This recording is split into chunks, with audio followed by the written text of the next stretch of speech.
giant, hairy creature, part ape, part man. Indians call him Sasquatch. They believe he is as gentle as he is powerful and mysterious. He's been seen many times in the rugged mountains and deep woods of the Pacific Northwest. The encounters have not always been peaceful. If we assume that Bigfoot is real and that men are closing in on this seemingly gentle monster, then we must prepare for that first meeting. To have eluded us for so long, Bigfoot must understand men very well.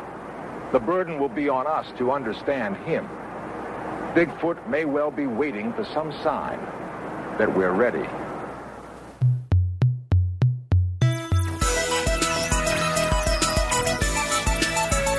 Welcome to the Skeptic Zone, the podcast from Australia for science and reason.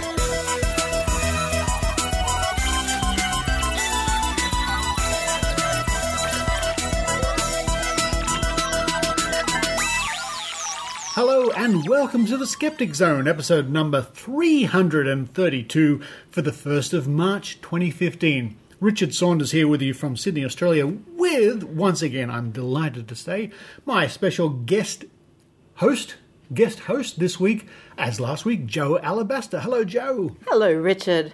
Thank you for popping down to visit me this week. Not a problem. It's lovely to be down in Sydney, even though the weather's going a bit strange on us. Yeah, as we're recording, folks, and we're looking at the radar map here, a huge storm cell is just coming over. We went outside a moment ago and we could actually see the clouds swirling like I've never seen them before. It's a bit eerie, a bit spooky. We'll press on nevertheless. Joe, what an interesting show we have for you this week. We do indeed. First up, we've got Maynard with a bit of spooky action. He's going to be talking to Dr. Alex Wodak, who was speaking at the Australian Skeptics National Convention last year. It's very interesting, I thought. Something, it's not the usual sort of thing that goes on the zone, I don't think. It's not. He's going to be talking about drug reform. Now, when Maynard gave me this interview, I thought, oh, hello, this is not quite, as you were saying, not quite what you would normally hear on the Skeptic Zone, but it's such a good interview and such interesting points. And I think listeners out there will find Dr. Wodak's opinions very worth listening to, even if you don't agree with them. And some people will and some people won't. It's a good interview. And Maynard really shows his interview chops in this one, I think. Good on you, Maynard. An interesting interview to kick off the show this week. And following that, a brief interview with a very important man, Professor Brian Schmidt, who won a Nobel Prize in Physics. He was speaking in Canberra. The Canberra Skeptics, Joe, have a lot of good talks down there. They really do. They really do, yeah. I'm very impressed. Anyway, Kevin Davies from the Canberra Skeptics catches up with Professor Schmidt just after his talk and has a brief chat with him. So I thought I would include that in this week's show. Thank you, Kevin, for passing that along to me. And following that is a week in science from RiAus. The Royal Institution of Australia in Adelaide. I visited there last December when I was touring with James Randi. What a fine outfit it is. What's that website? I think it's riaus.org.au. I think you're right. Yes, A Week in Science, a very popular segment on the Skeptic Zone. After that, you and I are going to have a bit of chat about a sad story, as it turns out. A woman known as the Wellness Warrior, there's that word wellness, died last week, sadly died of cancer, but it seems she could have prevented this. She turned her back on what we might call traditional evidence-based scientific medicine, went down the path of natural health and all this sort of thing, and it turned out it didn't do her any good. So we'll be discussing her story a bit later in the show. But Joe, listeners may have spotted something a little bit unusual about the beginning of the show before the theme music. Yes, that was Leonard Nimoy. The voice of Spock, the voice of Leonard Nimoy, doing the introduction to a very famous show he did in the 70s and the early 80s called In Search Of. Now, Joe, as a little skeptical Richard Saunders, not so skeptical in the 1970s, watching TV, watching In Search Of with Leonard Nimoy, and he's looking for, in that case, Bigfoot or the Loch Ness Monster and all sorts of stuff.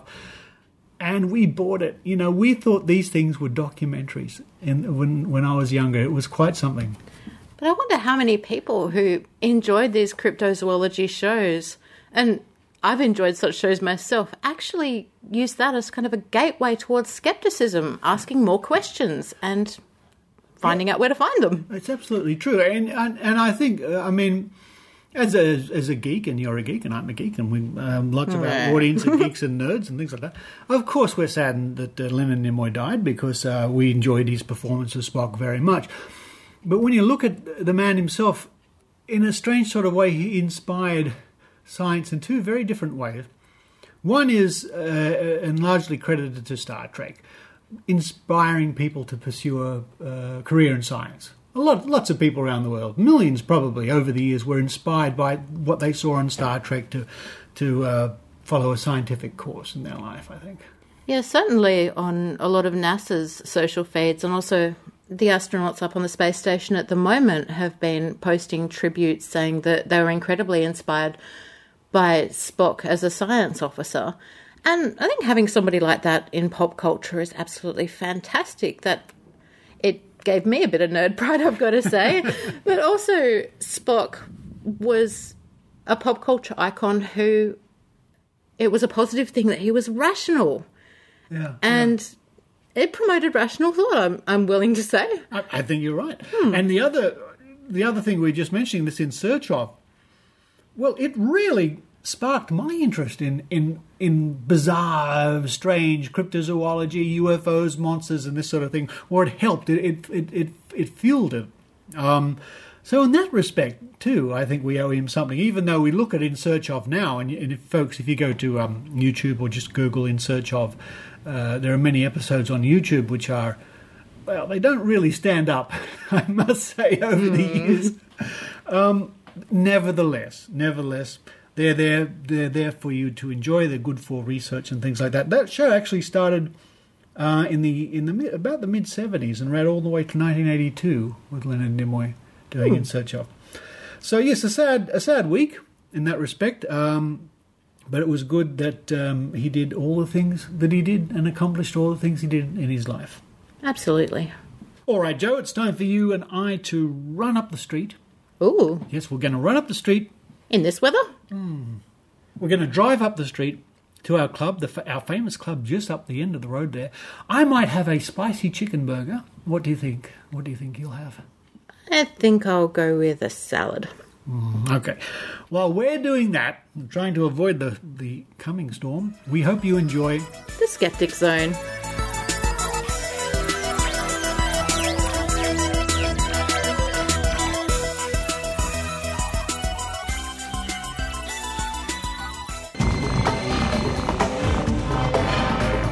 Here's Maynard's spooky action at a distance. Well, I'm talking to someone now who's been to university for more than the day that I was there. I just spent a lot of time at Stan's Bar at Newcastle University. But, sir, where did you go to and what is your position? And, indeed, who are you? Well, my name is Dr. Alex Wodak. I'm president of the Australian Drug Law Reform Foundation, and I went to Melbourne University and studied medicine in the 1960s, and then I've been working as a doctor for 40 years, including 30 years at St Vincent's Hospital in Sydney, running the alcohol and drug service.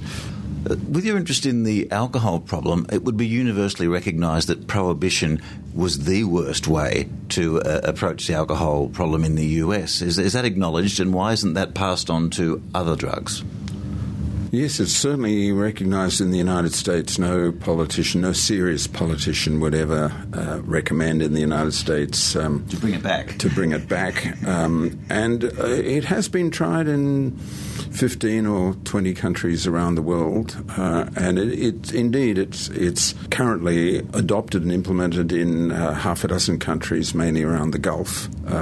But other countries like India have implemented it and largely abandoned it. So it's not completely dead. There is quite a relationship between abandoning alcohol prohibition in 1932 and then the adoption of prohibition against some other psychoactive substances in the United States. And the United States has been very evangelical outside its own country in encouraging or in some cases forcing other countries to ban other drugs. It's now clear within the United States that drug prohibition has got a limited life. But getting rid of it is not going to be easy either, because there are so many people who make a good living out of drug prohibition, including all the people in customs, police, courts and prisons, the whole criminal justice system. Politicians have had an easy ride out of drug prohibition, so they'll be reluctant to give up something that's made it so easy for unelectable politicians to get elected and re-elected. And then we've got all the people who run private prisons. We've got government officials who will see their jobs being threatened if drug prohibition goes. President Eisenhower's famous for identifying the so-called military-industrial complex in 1961, and many people now talk about the prison-industrial complex in the United States and other countries as well. There's a huge vested interest that wants to keep this policy, even though it has failed so miserably. Yes, look, this is a debate that is very difficult. I've been engaged in this debate now since 1987. Up until recent years, my opponents have had the best sound bites, and a lot of this debate has been conducted at a very superficial, unsophisticated level, playing on people's fears and anxieties. Now, that's fair enough to some extent, but it's only in recent times that the debate has really got serious, and that some degree of sophistication has appeared in this debate. So part of the problem is a 1977 Senate inquiry in Australia called the drug problem, the poor quality of the discussion, and reducing a complex topic to absurdly ridiculous, absurdly simple sort of sound bites has made it much more difficult to discuss this issue. Is there somewhere in the world that we can point to that's doing it right? By your thinking, we could go, well, perhaps we could adopt some of their ideas. Yes, well, Europe started to acknowledge that we were going nowhere with this, and the Netherlands in the 1970s, early 1970s, held two commissions, and after the second of those commissions, they started to slowly but surely move away from a drug prohibition system, and they tried to separate the market for cannabis from the market for other illicit drugs, which has worked. And they did a lot of things that helped to reduce drug problems in the Netherlands. Switzerland in the 1990s was also took it another stage further, and Portugal in 2001 introduced a different approach, but also that worked. But these were really all fairly minor reforms, just reforms around the edges. And it's really in the last 5 years that the reforms have started in the Americas, in the United States, and in Central and South America. Now, what's driven that? Has it been a sudden awakening of common sense, or they've decided that they can get some tax money for this? Is there some imperative that they've been missing that they've suddenly woken up to? Well, you have to really go to the American hemisphere and see for yourself just how traumatized the American hemisphere has been by drug prohibition, and especially the Central and South America, the countries that talk most about how terrible illicit drugs are the rich countries like Australia. But the countries that really suffer from drugs are the countries that suffer from drug prohibition. And they are, by and large, the producer countries and the transit countries. And there are many producer and transit countries in Central and South America. And what happens is that a lot of the drugs are produced in Latin America and supplied to the country which has got the largest consumption, the largest amount in the world, in the United States. And so as these drugs go up this very narrow isthmus connecting South America and North America, the battle between law enforcement and the trafficking organisations reaches a very intense level, and there's carnage left, right and centre, kidnappings, extortion, political corruption, and life is unbearable. And I've seen this myself in Mexico, and Mexico at the moment is in real turmoil. It's a real lesson to the rest of the world. This is what happens with drug prohibition. So whatever you do, don't do what is happening in South America. So really it's Central and South America that have forced North America, US and Canada, to start taking this issue seriously.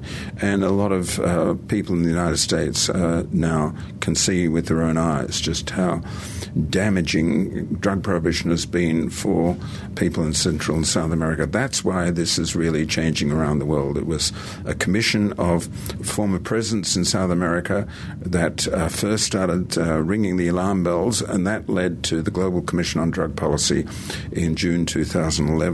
And that's led to a huge reaction around the world. In this country, would different kinds of drugs have their own problems? Like the ice problem is different to what people would call a cannabis problem and that sort of thing. So you would go very slowly and carefully through any sort of deregulation, wouldn't you? No, quite the opposite. Why does Australia have an ice problem? Australia has an ice problem, thank you, due to drug prohibition.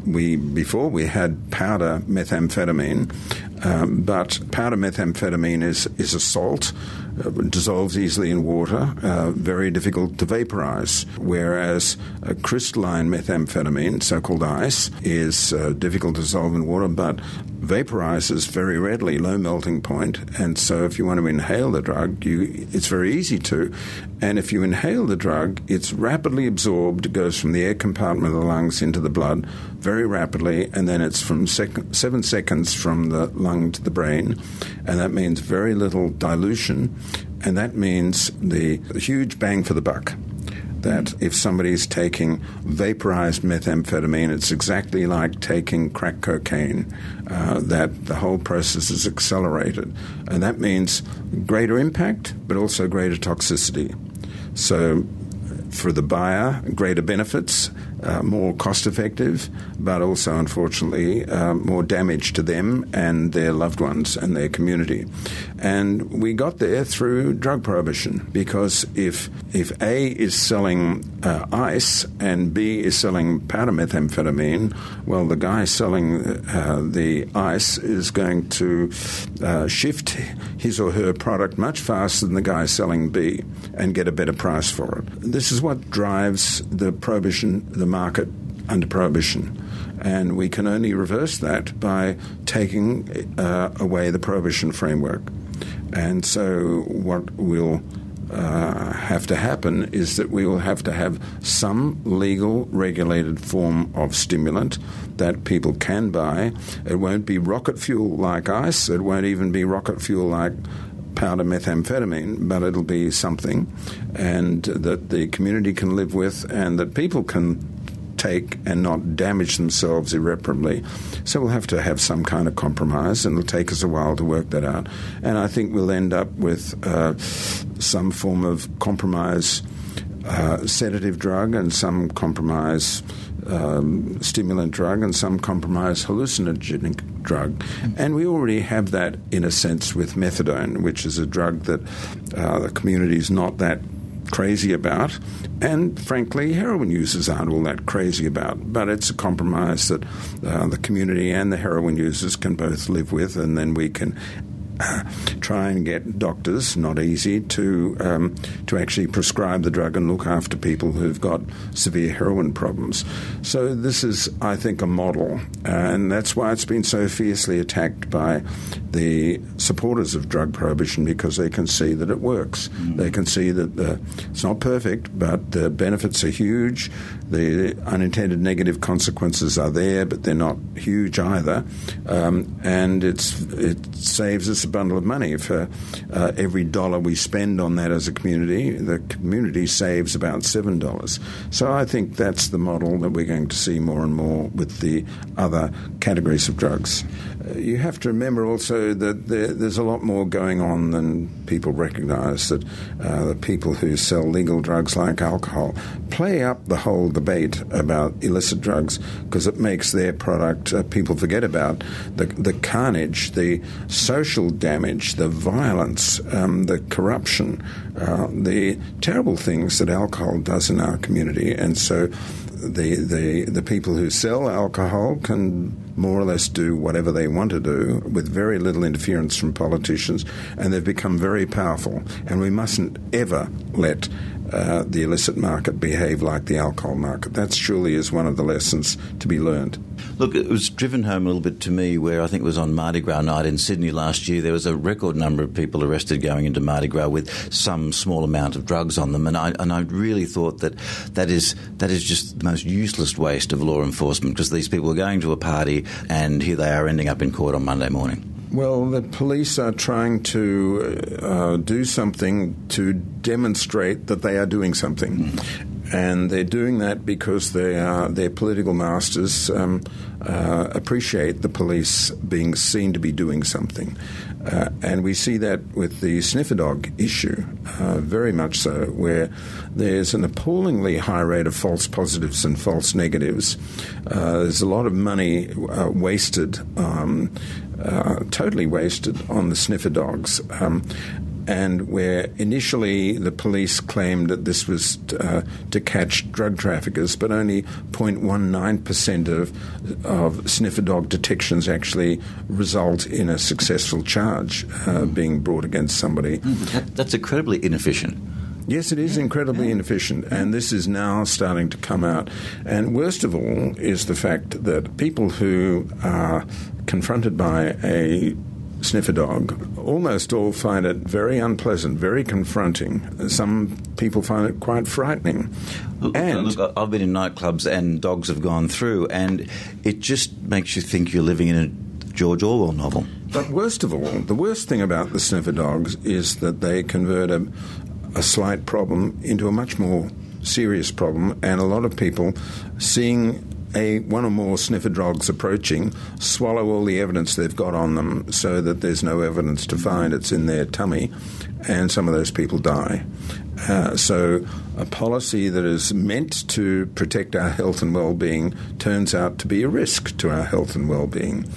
And I think we're going to see the sniffer dog intervention disappear in Australia in the next few years, and it should disappear right now. Now, for our listeners, is there a website where we can go to and get some concise arguments on this and the way forward, and is there something we can do politically? You can join the Australian Drug Law Reform Foundation. We've got a website, and you can join through the website. You can join Unharm. Unharm mainly works with young people, mass audiences, and Australian Drug Law Reform Foundation does a lot of networking with behind the scenes with politicians from all parties and other opinion leaders. So we work together very closely, and I think what people can do is write letters to the editor of newspapers. They can ring up Talkback Radio. They can go and see their members of Parliament, Commonwealth, State, Territory. They can write to their members of Parliament. All of these things are well worth doing, and they do have an impact. We all should be very sceptical of all of the evidence. People on the drug law reform side look at their evidence sceptically. People on the who support the war on drugs look at their evidence skeptically. We don't accept anything. Hold it up to the light, look at it upside down, check the sources. Bringing your critical thinking with you. Absolutely, in spades. And I really do try in the work I do, and I have for a long time, to be very scrupulous, totally scrupulous about what I regard as evidence, and I use the kind of tests that are standard in medicine. And we need to increasingly have an evidence-based approach, not just in medicine, but in social and public policy. And that has started, but it's got a long way to go.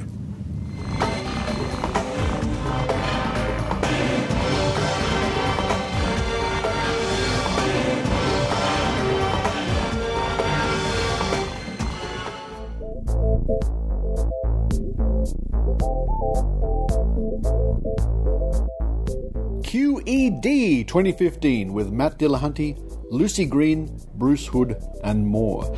Tickets for QED 2015 are currently on sale. To get your ticket to one of the highlights of the Skeptical Humanist calendar, visit qedcon.org/tickets. And what a lineup QED has this year, including, one of my favourites, Dr. Harriet Hall.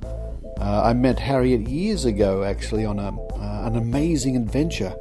The Skepdoc, she's called. Absolutely worth the price of admission alone, Dr. Harriet Hall. But of course, Professor Bruce Hood. He's a funny guy. He's great, always good value. All sorts of other people will be there. Brits will certainly know Mitch Ben, who's going to be there. And you can meet the one and only Michael Marshall, as well as all of the other Merseyside skeptics and the skeptics from Manchester. I had a great time at QED 2 years running. I was there. How lucky was I? It certainly is one of the better skeptical conventions anywhere in the world. Don't delay. Get your tickets at qedcon.org/tickets. Question, explore, discover. And this is being held in Manchester, of course, at the Palace Hotel. And that's where, that area at Trafford, that's where my great-grandmother came from. So I've got a sort of a little connection with that area. Again, QED, what a great conference it is. Kicking off on Friday, the 24th of April.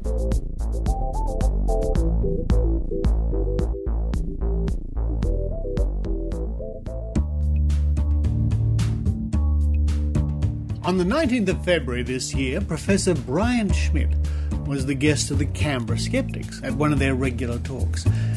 His talk was entitled The Future of Science.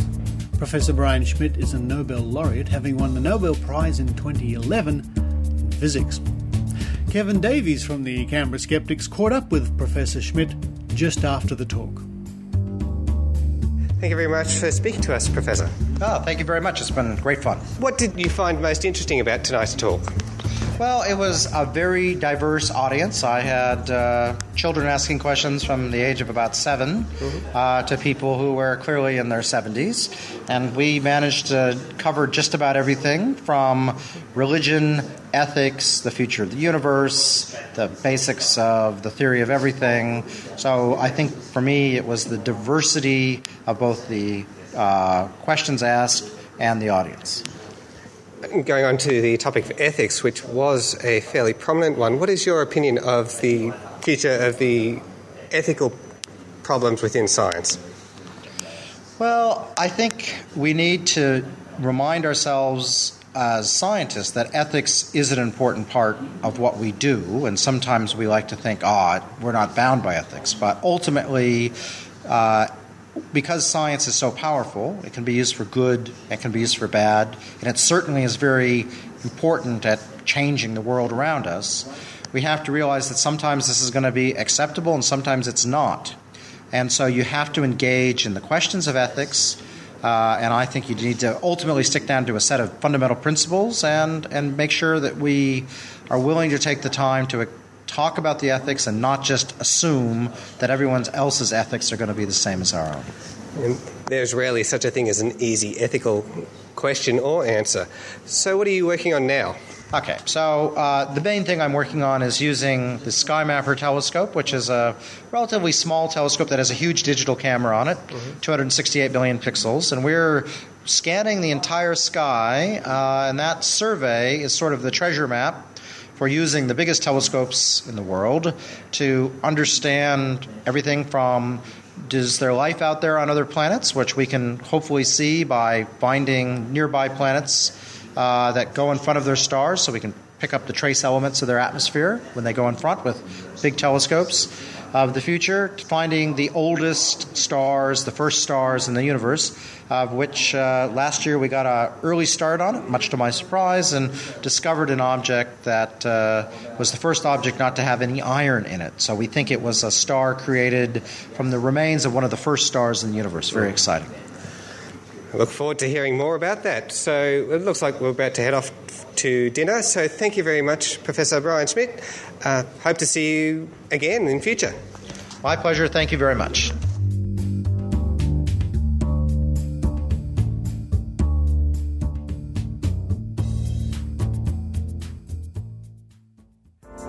Hello, Skeptical Ninjas. My name is Jake Farwharton. And I'm Ross Bolch, and we're from the Brisbane Skeptic Society. We are here to announce the first round of speakers and amazing events for this year's National Skeptic Convention. That'll be held in Brisbane on the 16th to the 18th of October at QUT Gardens Point.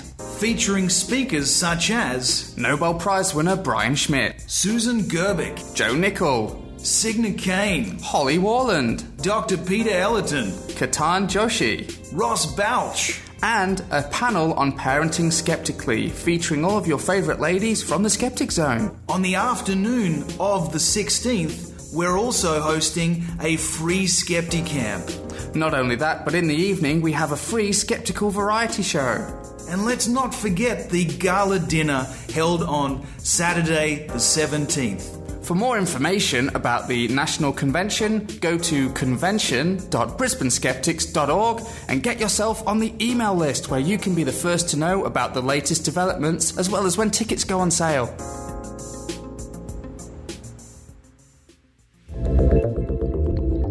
Welcome to A Week in Science from RiAus, bringing you the science you need to know. Zahir Khan, Jimmy Anderson and Damien Fleming are masters at swinging a cricket ball in the air, and they've got the differences between smooth and turbulent airflow to thank for their prodigious abilities.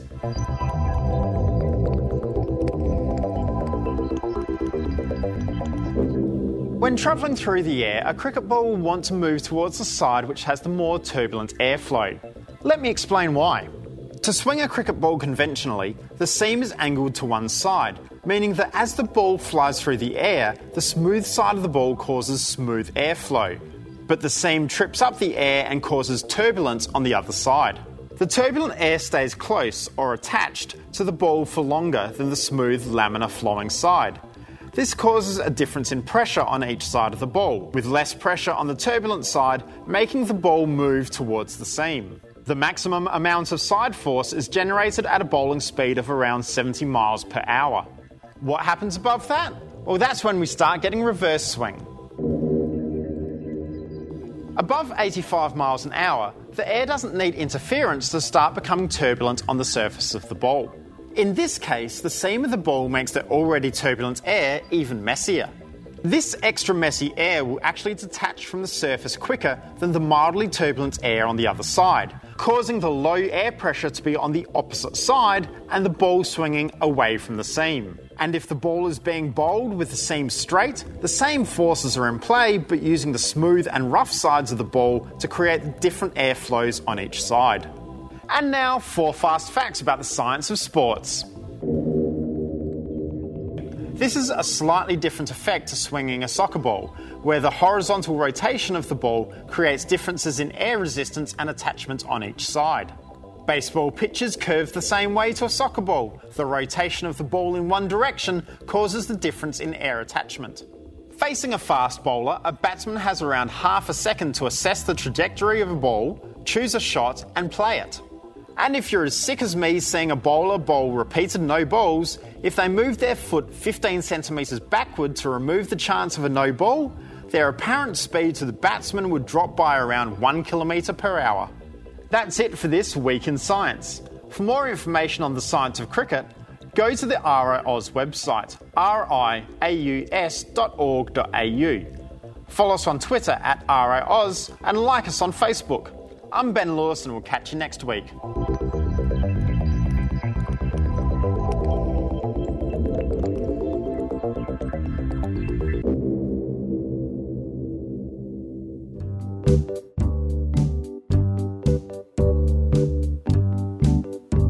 Australian Skeptics in Sydney invite you to our first dinner meeting for 2015.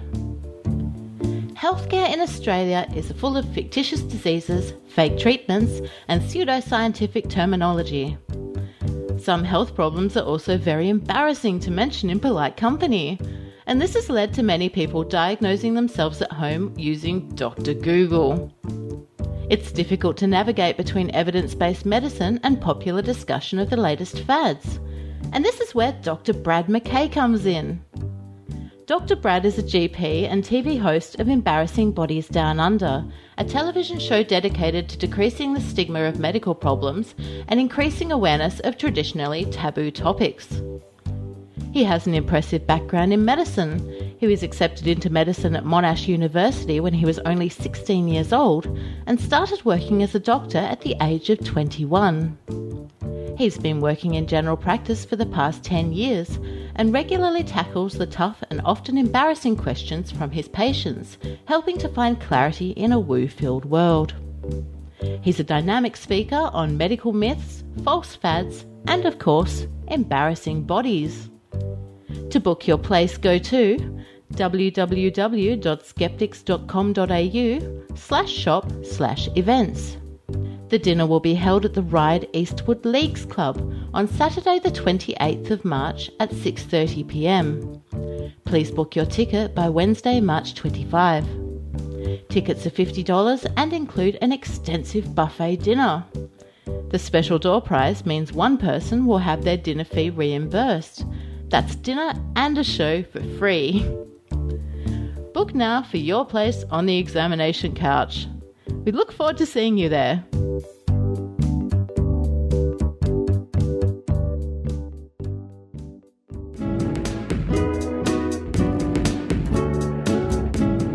So as we mentioned at the top of the show, we're going to talk a little bit about this story to do with a woman who called herself, or was labelled anyway, the Wellness Warrior, Jo. Yes, this was Jessica Ainscough. She was initially diagnosed with epithelial sarcoma in her, I think, left arm. Left arm, yeah. And went through one round of treatment, and after that her oncologist advised that the best way to be rid of this cancer was actually to have a fairly radical amputation performed.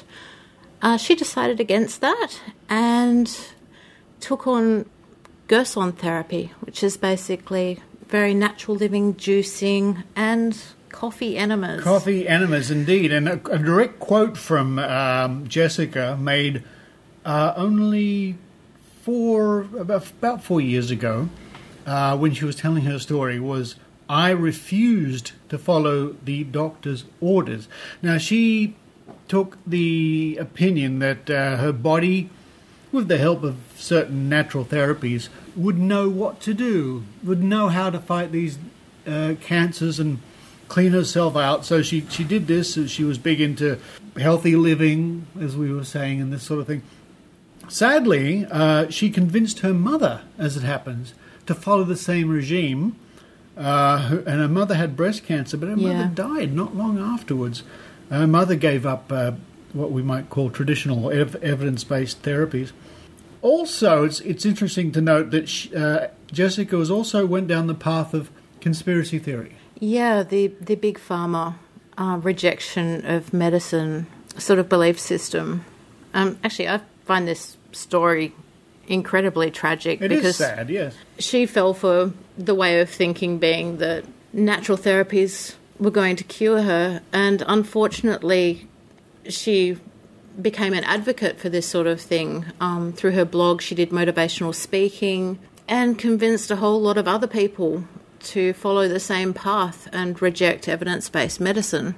Now let me read something that our friend Joanne Benamu, who of course was a Skeptic Zone reporter, what she wrote about this tragic affair. Joanne writes, Jessica Ainscough, Wellness Warrior, died on the 26th of February. I feel sad for her friends and family at losing their loved one, but I feel angry that over the last few years we have watched a young woman slowly die what must have been a horrible death, which could have been avoided if she had listened to her doctors rather than ignoring their recommendations and pursuing a range of unproven remedies. In so doing, she gained a legion of followers who believed that she was healed, in quotation marks, by alternative therapies, who continue to espouse her message and some of whom have followed her non-medical advice themselves and eschewed effective treatment. A terribly sad state of affairs. And this is a very important message. And the photographs of this woman, Jessica, are all completely angelic. Beaming, healthy looking, everything's fine. Here am I drinking the natural juice. If you Google Wellness Warrior, do an image search, you'll know what we mean. It's quite something. I mean, I don't know, Joe. I think that she's had some sort of professional help here getting these publicity photographs out.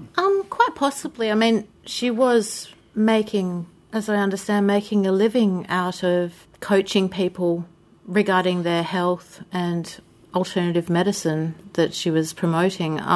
She does look very healthy, but something really sad that I've seen over the past few years as I've been watching her media photos be made public, because she's been in newspapers, she's received a fair amount of publicity for something fairly radical that she was claiming that she had been healed. Unfortunately, over the past few years, she's progressively been hiding her arm, which was affected by cancer. We're looking at we're looking at a shot of her on her own webpage, actually, jessicaainscough.com.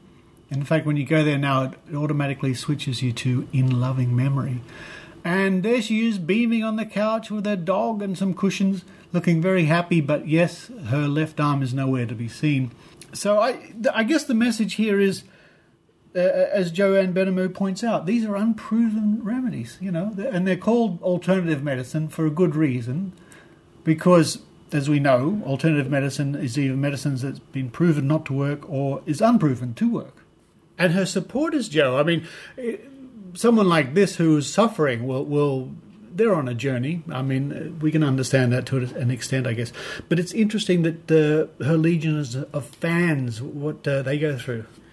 Yeah, unfortunately. I mean, obviously there's a lot of grief being outpoured, and this is a terrible situation. Her supporters who have been speaking on social media, for the most part, have not seen her awful passing as evidence or indicative at all that Gershon therapy did not treat her cancer, did not cure her cancer, which is incredibly sad. Yeah. It's a blind spot, isn't it? It is. It's almost cult-like thinking, I feel, that they're that utterly convinced that this is the right thing to do, that this is the path that they should be taking, that even this tragic situation hasn't been enough to sway that.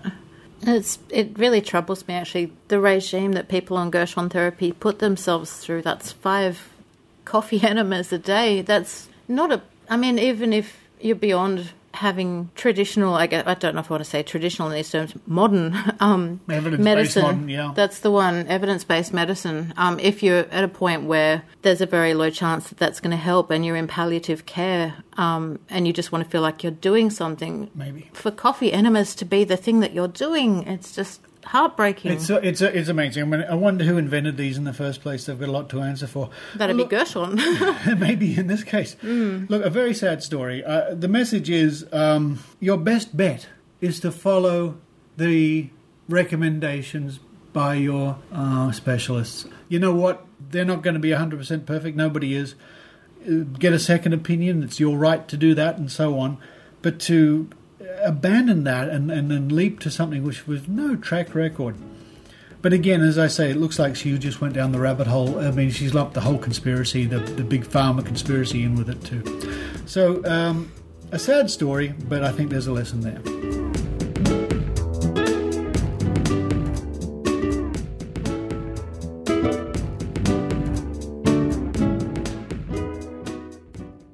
Раз, два, три, четыре.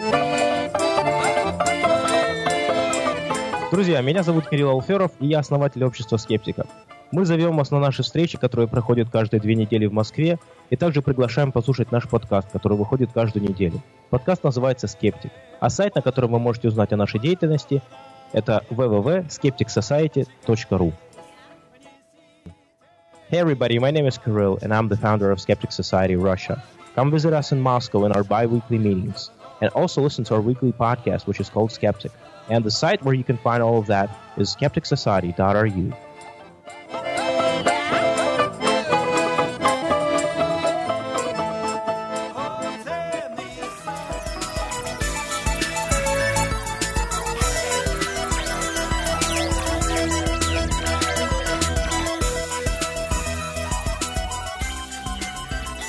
Thank you for listening to the Skeptic Zone. Now, those people in Sydney, Joe, those people in Sydney, they have a chance to come along and meet you, meet me, meet lots of people from the Skeptic Zone.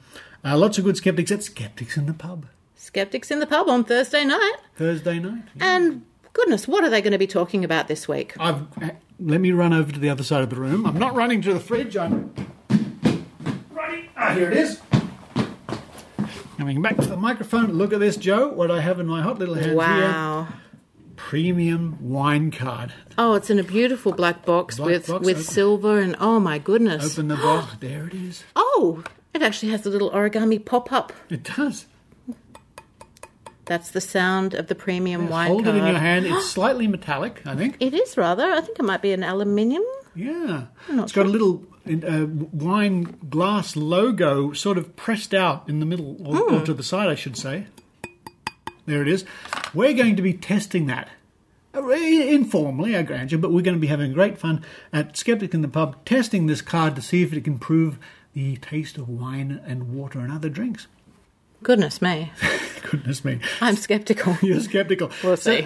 Those people in Sydney, everybody's welcome. The Crown Hotel in the city. Just Google Skeptic in the Pub in Sydney for more information this Thursday night. Well, Joe, thank you for coming down the mountains and visiting me here in Sydney. It's been a pleasure. Thank you very much. And for this week, while we look out the window again and that storm's still sort of gathering out there, this is Richard Saunders and Joe Alabaster signing off from Sydney, Australia. You've been listening to the Skeptic Zone podcast. Visit our website at www.skepticzone.tv for contacts, an archive of all episodes since 2008, and our online store. Please support the Skeptic Zone by following us on Twitter at Skeptic Zone, liking us on Facebook, and leaving a review on iTunes. You can also show your support by subscribing via PayPal for as little as 99 cents a week. The Skeptic Zone is an independent production. The views and opinions expressed on the Skeptic Zone are not necessarily those of Australian Skeptics Inc. or any other skeptical organisation.